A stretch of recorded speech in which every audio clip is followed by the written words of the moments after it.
Yo, what's up mga kaibigan? Nali na tayo magkwentuhan. Sa Mind of the Game podcast ay inamin nga na LeBron na si Michael Jordan ang kanyang biggest inspiration sa basketball simula pa noong bata siya. Ito nga ang dahilan kung bakit siya ay number 23 sa kanyang mga jersey.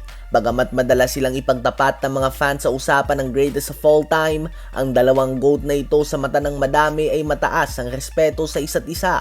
Si LeBron ay isang player na masasabi natin na kombinasyon ng iba't ibang player ang kanyang style of play.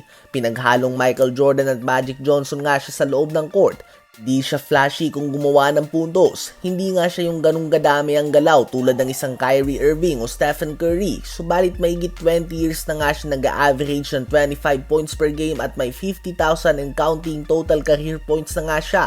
So hindi man ito ganun kaporma tulad ng sa iba na napakaswabe talaga ng mga galaw, ganun pa man ay proven nga na effective ito at patunay dyan ang kanyang total career points.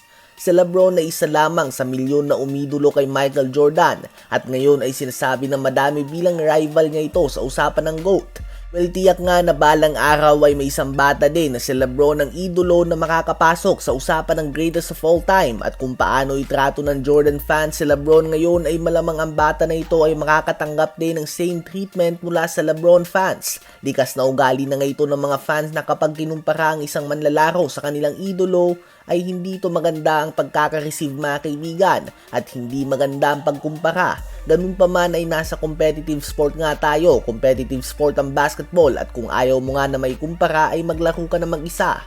Ano ba masasabi nyo tungkol dito?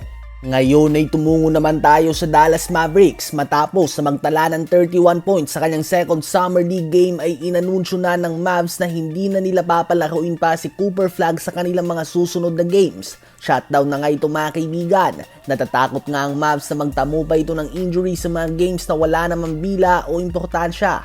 Si Cooper Flag nga ay hindi pangkaraniwan ang galing para sa isang 18-year-old player. Subalit typical rookie nga na buwis buhay pa ito sa bawat play at hindi nag-iingat. Sa dalawang Summer League games niya ay binabad siya ng kanyang coach at multiple times nga siya na sumubok namang poster kung saan ang isa dito ay muntik pa nga siya na magtamo ng wrist injury nang pinansalo niya ang kanyang wrist sa kanyang bagsak sa attempted poster dunk.